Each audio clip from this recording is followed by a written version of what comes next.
नमस्कार, आप सभी का स्वागत है जेएनवी स्टडी कैपिटल के इस यूट्यूब चैनल पर। आज की इस वीडियो में मैं बात करने वाला हूं, अगर आपका एग्जाम है और आप एग्जाम में बैठने जा रहे हैं, अपीयर होने जा रहे हैं जवाहर नवोदय विद्यालय प्रवेश परीक्षा 2025 के लिए, तो वो कौन सी गलती है जिससे आपको बचनी है और किन किन बातों का विशेष ध्यान देना है। लेकिन मैं पहले ही बता दूं आप सभी को कि एग्जाम में बैठने से पहले का मतलब यह नहीं कि कल आपका एग्जाम है या एक हफ्ते बाद आपका एग्जाम है, उस पॉइंट ऑफ व्यू में मैं बात कर रहा हूं ना। मैं इस पॉइंट ऑफ व्यू में बात कर रहा हूं कि एग्जाम के दौरान एग्जाम में बैठे हैं आप, तब आपको कौन सी गलतियां नहीं करनी है। मैं आज बात करने वाला हूं, अगर 1 महीने बाद, 1.5 महीने बाद, 2 महीने बाद, 3 महीने बाद अगर आपका एग्जाम है, जैसे 6 वाले बच्चों का 1 महीने 1.5 महीने का समय अभी बचा हुआ है, 9th वाले बच्चों के पास में अच्छा खासा समय बचा हुआ है, 11th वाले बच्चों के पास में भी ठीक ठाक समय बचा हुआ है, तो उन बच्चों को अभी के लिए कौन सी विशेष ध्यान देना है जिससे जाके उनके सिलेक्शन प्रोसेस में कोई भी तकलीफ ना आए, सिलेक्शन प्रोसेस से वो लोग बाहर ना हो, ताकि आगे चल के ऐसा ना हो कि जवाहर नवोदय विद्यालय में काउंसलिंग कराने पहुंचे और पता लगा कि एडमिशन होगा ही नहीं। तो सभी बच्चों को ध्यान देना है और लास्ट तक जुड़े रहना है। और एक बात याद रखिएगा, लास्ट में मैं कुछ ऐसी बातें बताने वाला हूं जो आपको आज तक कभी नहीं मिला है और बेनिफिशियल भी होने वाला है। चलिए, तो सबसे पहली चीज यह है कि अगर आप किसी भी एग्जाम के लिए अपीयर हो रहे हैं तो जवाहर नवोदय विद्यालय प्रवेश परीक्षा होने से सबसे अलग हो जाता है, क्योंकि एक ऐसा विद्यालय है ये जहां पे आप जानते हैं कि भाई आपको फ्री ऑफ कॉस्ट सारी चीजें मिल रही हैं और आपका एडमिशन इतने कम पैसे में हो जाता है साल भर का, और फ्री में आपको रहने खाने का व्यवस्था मिल रहा है। तो मतलब आप समझते हैं कि लाखों बच्चों, यानी कि कितने बच्चे हैं जो आना चाहते हैं जवाहर नवोदय विद्यालय में पढ़ना चाहते हैं। तो इस एग्जाम को अगर आपको टारगेट करना है तो ये आपकी प्रमुख चीजें होती है जिनका आपको विशेष ध्यान देना होता है। ये आपको सबको पता है कि भाई पहली चीज तो आप टाइम कैटेगराइज कितना कर रहे हैं खुद के लिए। उसके बाद आपको इतना पता होना चाहिए कि इस एग्जाम के लिए या एग्जाम के बारे में है क्या, या एग्जाम होता कैसे है, ठीक है। उसके बाद में इसका सिलेबस क्या है, एग्जाम पैटर्न क्या है और सिलेक्शन प्रोसीजर क्या है, ये आपको पता होना चाहिए। क्योंकि अगर आपको यही नहीं पता है तो आप आगे चल के आएंगे तो आप जैसे मान लीजिए आपको सिलेबस ही नहीं पता है, आप पढ़ रहे हैं, कहीं का भी सिलेबस उठा के पढ़ रहे हैं और आपको पता ही नहीं है कि कौन सा क्वेश्चन किस तरह का सिलेबस आपसे पूछा जा रहा है, तो आप कहीं ना कहीं गलत दिशा में जा रहे हैं, आप गलत दिशा की चीजों को पढ़ रहे हैं। सिलेबस जानना आपके लिए उतना ही जरूरी है जितना कि आप एग्जाम से पहले एडमिट कार्ड लेके जाना। वैसे ही अपने एग्जाम को भी पढ़ना पड़ता है। कभी भी याद रखिए, अगर आप किसी एग्जाम को देने जा रहे हैं तो एग्जाम के लिए पढ़ने से ज्यादा अच्छा है पहले एग्जाम को पढ़िए।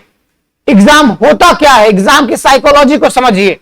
तो इसीलिए मैंने यहां पे लिखा कि अबाउट एग्जाम को जानना बहुत जरूरी है। एग्जाम हो कैसे रहा है, किस तरीके से है, एग्जाम को पहले पढ़िए।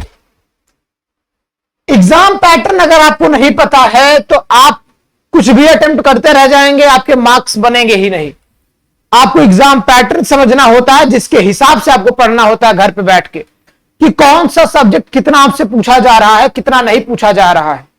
1.5 महीने का समय, 2 महीने का समय अगर आपके पास में है तो अभी से शुरुआत कर दीजिए इन सब चीजों को समझने की। अभी कैटेगराइज कर लीजिए सिलेबस। अगर आप सिलेबस को अभी तक कैटेगराइज नहीं किए हैं तो मैं गारंटी के साथ कह सकता हूं कि आने वाले समय में आपका सिलेक्शन नहीं होगा, उन बच्चों का हो जाएगा जो अभी से ही सिलेबस कैटेगराइज करके, टाइम निकाल के, टाइम डिवीजन करके वो सिलेबस को पढ़ रहे हैं। सर कैसे किया जाता है ये सिलेबस डिवीजन? सिलेबस डिवीजन किया जाता है कि सर अगर मेरे पास में हिंदी, अगर आपका हिंदी पूछा जा रहा है, आपने हिंदी सेलेक्ट करा है या आपने इंग्लिश सेलेक्ट करा है, आपने मेंटल एबिलिटी लिया हुआ है, आपने अरिथमेटिक लिया हुआ है, तो आप इन्हीं सिलेबस को एक सिलेबस के अंदर घुस के सिलेबस को ब्रेक डाउन करिए। मान लीजिए मैं मेंटल एबिलिटी ले लेता हूं तो मेंटल एबिलिटी में टोटल 10 तरह के प्रश्न पूछे जाते हैं। अगर आपको पता होगा तो बता दूं मैं, 10 तरह के प्रश्न आपसे पूछा जाता है 10 अलग अलग टॉपिक पे। उन सब अलग अलग टॉपिक पे डेली क्वेश्चन प्रैक्टिस करना जरूरी है। कितना समय लगेगा? मुश्किल से 30 मिनट का समय लगेगा। उसके बाद ऐसे अरिथमेटिक में आ जाओ।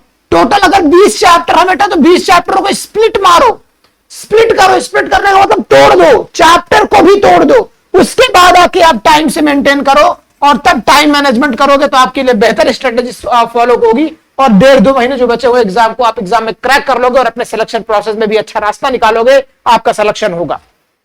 ऐसे ही बात करूं मैं कि सिलेक्शन प्रोसीजर को भी समझना बेहद जरूरी होता है कि एक स्टेप के बाद दूसरा स्टेप क्या है, दूसरे स्टेप के बाद तीसरा स्टेप क्या है, तीसरे स्टेप के बाद चौथा स्टेप क्या है। अगर आप यही नहीं समझेंगे तो आप पहला स्टेप कंप्लीट करके दूसरे स्टेप का इंतजार ही नहीं करेंगे और दूसरा स्टेप कब आके चला जाएगा आपको कोई नोटिफाई भी नहीं करेगा। तो यह जानना बहुत महत्वपूर्ण है। तो इसके लिए तो फिलहाल हम लोग यहां पर बैठे हुए हैं, लेकिन इन चारों को खुद से करना पड़ता है, आपको स्वयं से करना पड़ता है। इसके लिए फिलहाल तो हम आपके लिए हमेशा तत्पर है कि जवाहर नवोदय विद्यालय की ऑफिशियल जो यूट्यूब चैनल है, इस पे हम आपको हर दिन ऑफिशियल अपडेट्स देते रहते हैं, सब कुछ बताते रहते हैं, तो इस पे आप जुड़े रहिए।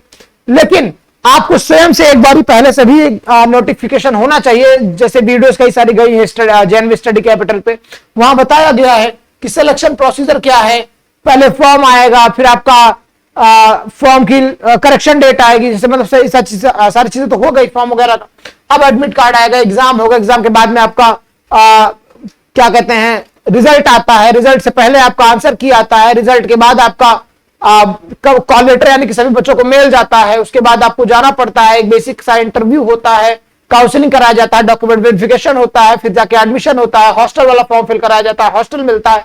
ये सब चीजें ऐसे स्टेप बाय स्टेप आपके जो जो क्राइटेरिया है सब आपको समझना पड़ेगा। चलिए आपको एक महत्वपूर्ण चीज बता दूं, अगर आप अभी तक जवाहर नवोदय विद्यालय की इस वीडियो पे रुके हो तो मतलब आप जवाहर नवोदय विद्यालय की तैयारी कर रहे हैं, और तैयारी करने का बेस्ट प्लेटफॉर्म है जेएनवी स्टडी कैपिटल या सीएचएस जेएनवी कैपिटल। आप डाउनलोड करिए हमारे ऐप को प्ले स्टोर पे जाके। और महत्वपूर्ण चीज ये है, अगर आप सूरज 10 का कूपन कोड का यूज करते हैं, यानी कि मेरा नाम सूरज सर है, और अगर आप SURAJ10 का कूपन कोड का प्रयोग करते हैं तो आपको 10% का ऑफ मिलेगा। और ये ऑफ मात्र इस वीडियो वाले स्टूडेंट्स के लिए है, बस जो इस वीडियो को देख रहा है, जो इस वीडियो को देख रहा है उन बच्चों के लिए है। 7355339197 पे अगर आप कांटेक्ट करते हैं तो आपको बताया जाएगा जवाहर नवोदय विद्यालय के उड़ान बैच के बारे में। उड़ान बैच इंडिया का सबसे अफोर्डेबल बैच है, जो मात्र 499 रुपए में आपको मिल जाएगा। और अगर आप कूपन कोड का यूज करेंगे तो आपको 10% का और ऑफ मिल जाएगा। अभी के लिए बस इतना ही, मिलता है आपसे नेक्स्ट वीडियो में। तब तक के लिए पढ़ाई करते रहें और आगे बढ़ते रहें। Wish you all the very best, bye bye.